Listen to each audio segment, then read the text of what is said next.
السلام علیکم دوستو۔ بر صغیر پاک و ہند میں ایسی ہستیاں کثرت سے گزری ہیں جنہوں نے قانون الہی کو اپنا دستور زندگی بنایا۔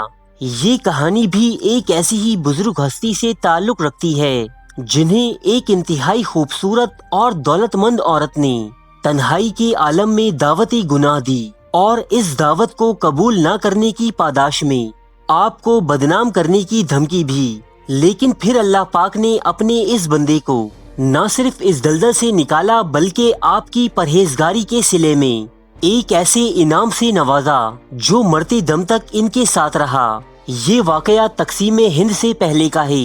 کتنا پہلے کا، یہ بات حتمی طور پر نہیں کہی جا سکتی۔ اس کہانی کے راوی حضرت میاں قربان علی رحمت اللہ علیہ ہیں، جن کا تعلق جالندھر سے تھا۔ ایک دفعہ میاں قربان علی اپنے ساتھیوں کے ہمراہ ایک صوفی بزرگ حضرت رکن الدین نقش بندی سے فیض حاصل کرنے کی خاطر الور شہر تشریف لے گئے۔ اگلا دن جمعے کا تھا، چنانچہ آپ نے حضرت رکن الدین نقش بندی کی اقتداء میں نماز جمعہ ادا کرنے کی خاطر وہیں قیام فرمایا۔ لیکن میاں قربان علی کو تعجب اس بات پر ہوا کہ جب آپ کے شیخ یعنی حضرت رکن الدین نے آپ کو اپنے پیچھے نماز جمعہ ادا کرنے سے منع فرمایا اور انہیں کہیں اور نماز جمعہ ادا کرنے کی تاکید فرمائی، میاں قربان علی کے زیادہ اصرار پر حضرت رکن الدین نے فرمایا کہ آپ میرے پیچھے نماز جمعہ پڑھنے کو ترجیح دیں گے یا ایک ولی کامل کے پیچھے نماز جمعہ پڑھنا چاہیں گے، سو جہاں میں کہتا ہوں وہاں تشریف لے جائیے۔ لہذا درویشوں کی یہ جماعت حضرت رکن الدین نقش بندی کی بتائی ہوئی مسجد تشریف لے گئی۔ یہ مسجد نمازیوں سے کھچا کچ بھری ہوئی تھی۔ ان درویشوں کو بہت کوششوں کے بعد وضو خانے کی ٹوٹیوں کے پاس نماز ادا کرنے کی جگہ ملی۔ خطیب صاحب تقریر کر کے بیٹھ چکے تھے۔ مسجد میں ہر طرف ایک انتظار کا سما تھا۔ ہر جگہ یہی سرگوشیاں ہو رہی تھیں کہ مشکی صاحب ابھی تک نہیں آئے، لگتا ہے آج مشکی صاحب کو دیر ہو گئی ہے۔ اور اچانک غلغلہ مچا کہ مشکی صاحب تشریف لے آئے ہیں، اور مسجد میں موجود تمام نمازیوں میں جیسے خوشی کی ایک لہر سی دوڑ گئی۔ ایک متناسب جسم اور انتہائی خوبصورت چہرہ، سرخ و سفید رنگت کے مالک، چہرے پر سیاہ مسنون داڑھی اور بھرپور مردانہ وجاہت کے حامل یہ شخص خرامہ خرامہ چلتے ہوئے مسجد کے ممبر تک پہنچے، اور آپ کی اقتداء میں نمازیوں نے نماز جمعہ ادا کی۔ بعد نماز لوگوں کے ایک جمع غفیر نے دست بوسی کی غرض سے مشکی صاحب کو گھیر لیا۔ درویشوں کی یہ جماعت بھی انہیں قریب سے دیکھنے کی غرض سے ان کے پاس آئی، اور یہ دیکھ کر سخت تعجب میں مبتلا ہوئی کہ مشکی صاحب کے آس پاس کی فضا مشک کی خوشبو سے مہک رہی تھی۔ لوگوں سے اس معمے کی حقیقت دریافت کرنے پر معلوم ہوا کہ مشکی صاحب اپنے دور جوانی میں انتہائی خوبصورت تھے اور ایک کپڑا فروش کی دکان پر نوکری کیا کرتے تھے۔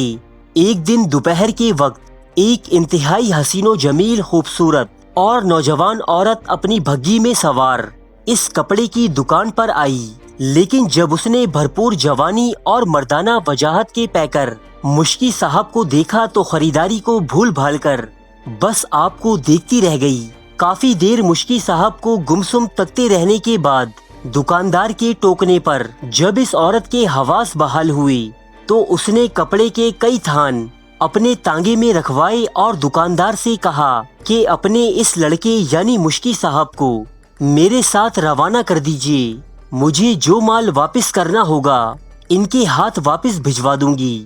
چنانچہ مشکی صاحب کو اپنے تانگے میں بٹھائے یہ عورت کئی کھیت کھلیانوں اور گلیوں سے گزرتی اپنے محل نما گھر میں پہنچی۔ کپڑے کے تھان اپنے کوچوان کے ہاتھوں گھر میں بھجوانے کے بعد وہ نوجوان عورت مشکی صاحب کو لے کر اس گھر میں داخل ہوئی۔ یہ عمارت اندر سے بھی اتنی ہی عالیشان اور نفیس تھی کہ جتنی باہر سے کمرے میں شاندار فانوس اور قیمتی قالین سمیت زینت و زیبائش کی ہر شے موجود تھی۔ اس عورت نے مشکی صاحب کو اپنی منقش مسیری پر بیٹھنے کا اشارہ کیا اور کچھ دیر بعد طرح طرح کی خوشبوؤں سے مہکی نیم برہنہ حالت میں کمرے میں داخل ہو کر کھڑکیوں کو بند کرنے لگی۔ مشکی صاحب کے مزاحمت کرنے پر ان کا ہاتھ پکڑ کر زبردستی بستر پر بٹھا لیا اور اپنی شہادت کی انگلی ان کے لبوں پر رکھ کر انہیں خاموش کر دیا۔ لیکن مشکی صاحب بدستور مزاحمت کرتے رہے، کہتے رہے کہ مجھے جہنم میں مت جھونکو، اور اللہ کے حضور اس آزمائش سے نکلنے کی دعائیں کرتے رہے۔ دوسری طرف یہ عورت اپنے حسن، دولت اور ہر خصوصیت کو بروئے کار لاتے ہوئے مشکی صاحب کو عمل بد کے لیے اکساتی رہی۔ جب مشکی صاحب کسی صورت اس عورت سے زنا کے لیے رضامند نہ ہوئے، تب اس نے آپ کو دھمکی دی کہ اگر مشکی صاحب راضی نہ ہوئے تو وہ شور مچا کر لوگوں کو جمع کر لے گی اور مشکی صاحب پر عصمت دری کا الزام عائد کر دے گی۔ اب مشکی صاحب نے اپنی مزاحمت ترک کرتے ہوئے اس عورت سے درخواست کی کہ وہ انہیں رفع حاجت کے لیے بیت الخلا جانے دے۔ اس عورت نے ایک فاتحانہ مسکراہٹ کے ساتھ آپ کو بیت الخلا کی راہ دکھائی، لیکن جب مشکی صاحب بیت الخلا تک پہنچے تو یہ دیکھ کر سخت پریشان ہوئے کہ وہاں سے بھاگ نکلنے کا کوئی راستہ نہ تھا۔ ہر طرف اونچی اونچی دیواریں تھیں۔ سو آپ اللہ کے حضور دعا مانگنے بیٹھ گئے اور آنسوؤں سے تر آنکھوں سے گریاؤ زاری کرنے لگے۔ دفتن آپ کو ایک تدبیر سجھائی دی اور آپ نے اس بیت الخلا میں پڑی نجاست کو اپنے بدن پر خوب ملا اور اس عورت کے پاس آئے۔ سخت تعفن اور بدبو کے سبب اس عورت نے برا بھلا کہہ کر آپ کو اپنے گھر سے نکال دیا اور آپ ایسے ہی نجاست میں لپٹے مختلف راستوں سے گزرتے اپنے گھر آئے۔ لیکن اس واقعے کے بعد سے آپ نے اپنے جسم پر جہاں جہاں نجاست ملی تھی ان حصوں سے مشک کی مانند خوشبو آیا کرتی، اور تبھی سے آپ کا نام مشکی صاحب پڑ گیا۔ آپ جہاں بھی جایا کرتے وہ جگہیں خوشبو سے معطر ہو جایا کرتی۔ مخلوق خدا جوک در جوک آپ کی اس زندہ کرامت کو دیکھنے حاضر ہوتی اور آپ کی خوبصورتی اور حسن و جمال کو دیکھ کر اشش کر اٹھتی۔ اس واقعے کے راوی حضرت میاں قربان علی کا مزار آج بھی لاہور کے علاقے داروغہ والا میں مرجع خلائق ہے۔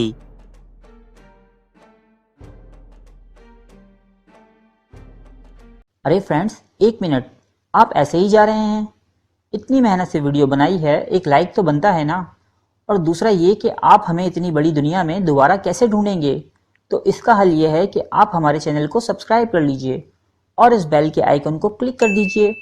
اس طرح ہمارے آنے والی تمام ویڈیوز آپ تک پہنچتی رہیں گی۔ ارے ڈریے مت، یہ بالکل فری ہے۔